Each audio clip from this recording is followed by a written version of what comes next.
안녕하세요. 문제풀이 유형 4회차 CS 전략 이번 강의 3강 1번에서부터 5번, 15번까지 문제풀이 시작하겠습니다. 1번 서비스 청사진 구성 요소 중 서비스 구매, 소비 평가, 프로세스에서 고객이 수행하는 단계, 고객이 선택하고 고객의 활동, 상호작용 등에 해당하는 것은 해서 고객의 행동에 해당되겠죠. 그죠? 그래서 아마 전회차에서 설명을 드렸을 텐데 여기서 한 번 더 살펴볼게요. 일반적으로 서비스 청사진의 구성 요소는 고객 부분이 있고요. 그 다음에 종업원 부분이 있고요. 그다음에 이 종업원을 후원하는 지원 프로세스 부분이 있습니다. 그래서 세 파트로 나누어지는데 고객과 종업원의 행동 사이에 고객과 종업원의 보이는 부분, 그죠? 요 가시선을, 상호작용선을 기준으로 해서 고객과 종업원의 상호작용이 일어나는 부분을 상호작용선, 그 다음에 고객의 눈에 보이는 고객, 그 다음에 눈에 보이지 않는 고객이죠. 후방 종업원과 그 다음에 일선 종업원 해서 이 가시선을 기준으로 해서 보인다, 보이지 않는다로 구분을 하고 있습니다. 그리고 종업원과 지원 프로세스 사이에는 상호작용이 일어나되 이것은 내부적 상호작용선이라고 구분을 해 주시면 되겠습니다. 방금 문제에서 나왔던 부분 같은 경우는 일반적으로 고객이 하는 행동 요인으로 보이시죠. 그죠? 고객의 활동으로 보기 때문에 우리가 청사진의 구성 요소로는 고객의 행동이라고 보시면 되겠습니다. 문제 2번. 서비스 모니터링 구성 요소 중 다음 보기의 설명에 해당하는 것은 보기를 한번 살펴보겠습니다. 하나의 대상을 유사한 척도로 여러 번 측정한다고 되어 있죠. 그죠? 여러 번 측정하거나 한 가지 척도로 반복하여 측정하였을 때 일관성 있는 결과를 산출하는 정도를 의미하는 것. 그래서 이거를 갖다 우리가 신뢰성이라고 하죠. 그죠? 그래서 모니터링의 구성 요소는 총 6가지로 제시가 돼요. 6가지 모니터링 요소에 맞게끔 우리가 모니터링을 하라라고 되어져 있습니다. 그래서 첫 번째는 대표성이 있어야 되고요. 파란색이니까 시험 문제 나왔겠죠. 그죠?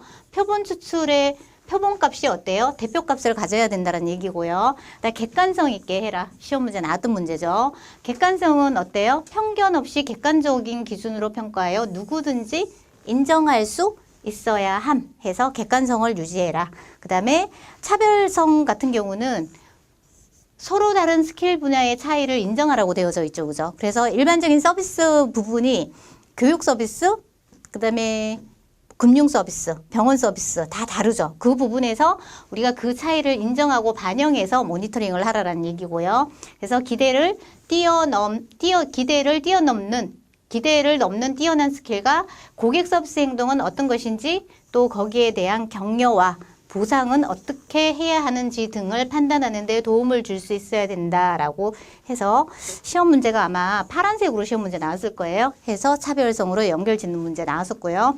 그다음 신뢰성 같은 경우는 방금 나왔던 지문이죠. 그죠? 하나의 대상을 유사한 척도로 여러 번 측정하거나 한 가지 방법을 반복적으로 측정하였을 때 일관성 있는 결과를 도출을 해야 된다. 산출하는 정도 이걸 갖다가 우리가 신뢰성이라고 하고요. 타당성은 고객의 평가와 그 다음에 모니터링 점수가 어때요? 일치해야 된다라는 거예요. 그래서 일반적인 고객의 평가와 모니터링 평가가 일치해야 하고 이를 반영해야 된다.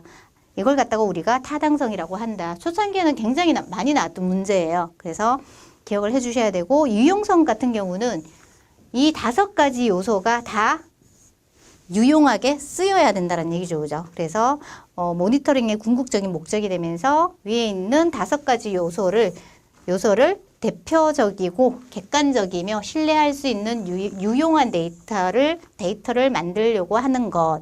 이런 요소를 갖다가 우리는 유용성이라고 한다. 그래서 시험 문제에 모든 요소가 다 시험 문제 나왔던 문제고 저희 모의고사에 지금 1차에 3번 현재 4차 2번 문제의 신뢰성하고 차별성이 시험 문제 나왔던 문제예요. 어떤 게 나와도 이상하지 않는 문제입니다. 그래서 각각에 대해서 개념을 정확하게 구분을 해 주셔야 돼요. 다음 문제 3번. 다음 중 수학 분석과 관련해 외부 위협 요인으로 보기에 가장 적절한 것은 그러니까 외부 요인이죠. 외부 요인 중에서도 지금 어떤 요인인가요? 위협 요인이죠. 우리한테 위협이 되는 요인이라고 찾아보면 되고요. 정부 규제가 위협 요인인 이유는 최근에 우리가 일회용품 사용을 규제했죠. 사용 규제. 이 사용 규제가 환경적인 측면에서 굉장히 좋은 반향을 일으켰지만 어때요?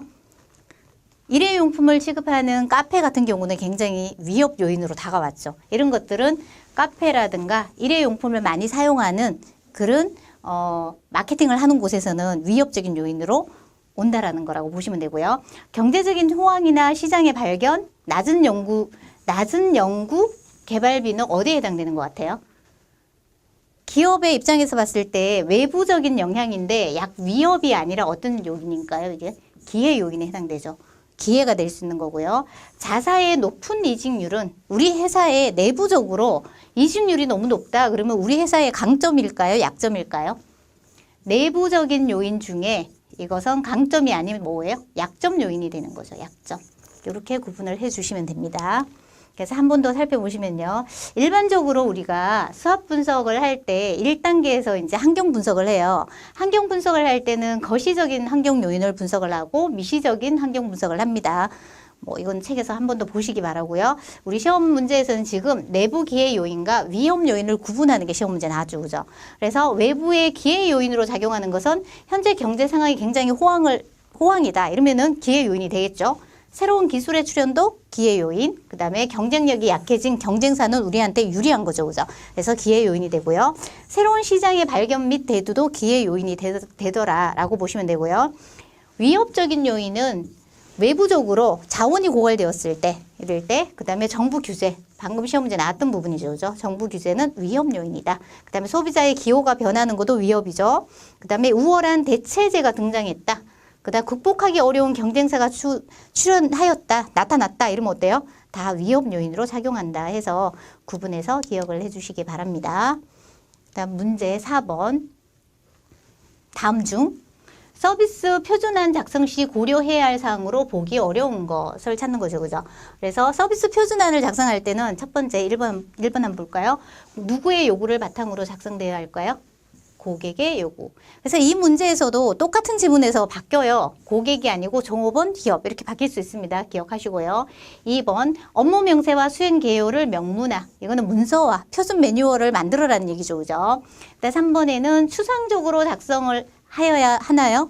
그게 아니라 구체적으로 알 수 있게 매뉴얼을 작성을 해야 된다. 기억하시면 되고요.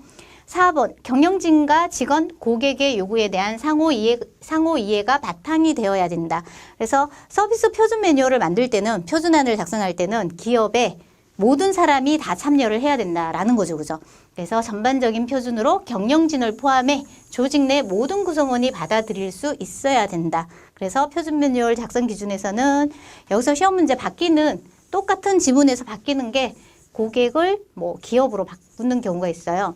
틀린 답이죠. 그죠? 그 다음에 추상적이다, 구체적이다 기억하시고요. 그 다음에 5번 같은 경우는 전반적인 표준으로 경영진을 포함해 조직 내 모든 구성원이 받아들여야 한다. 이 문장을 접점 종업원만 할 때 접점 종업원들만 이해해야 된다. 이렇게 지문이 바뀌는 경우가 있어요. 그래서 그거 구분해서 기억을 해주시면 돼요. 그래서 3가지로 문제가 나올 수 있죠.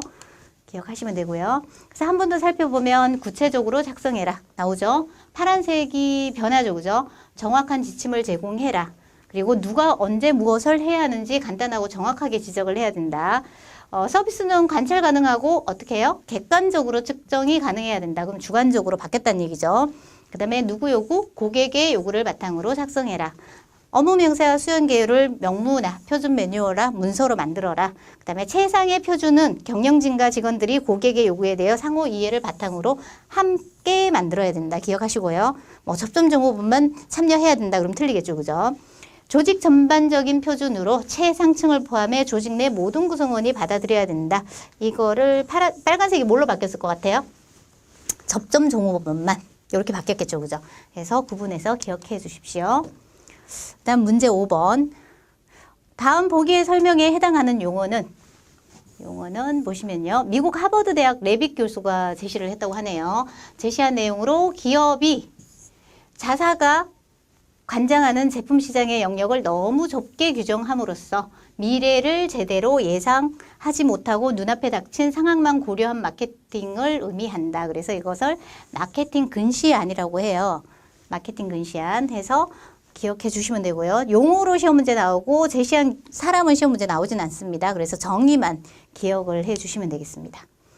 일반적으로 마케팅 개념 중에 제품 개념에서 시험 문제가 나오는 거죠. 그죠? 프로덕트 컨셉 해서 조직체는 지속적인 제품 개선에 힘써야 한다. 그래서 제품 개념이라는 것은 우리가 마케팅을 할 때 제품을 생산할 때 품질적인 면을 가장 많이 강조하는 부분이라고 보시면 돼요. 소비자의 선택 기준이 품질, 성능, 혁신적인 특성 면에 있다고 가정해서 우리는 품질 좋고 성능 좋은 혁신적인 제품을 만들어야 돼 라는 그 부분만 신경을 쓴다는 얘기죠. 그죠? 여기에서 우리가 간과했던 부분이 애프터 서비스, 사후 서비스를 제대로 제공하지 못하는 문제가 발생을 하죠. 그래서 마케팅 근시안이 초래될 수 있다라고 제시를 한 부분입니다. 구체화된 욕구와 관련된 제품 그 자체에 집착했기 때문에 제품 시장의 영역을 너무 좁게 규정함으로써 경쟁 범위를 잘 파악하지 못하는 오류를 범할 수 있는 것을 갖다가 우리가 마케팅 근시안이라고 합니다. 그래서 정의 기억하시고요.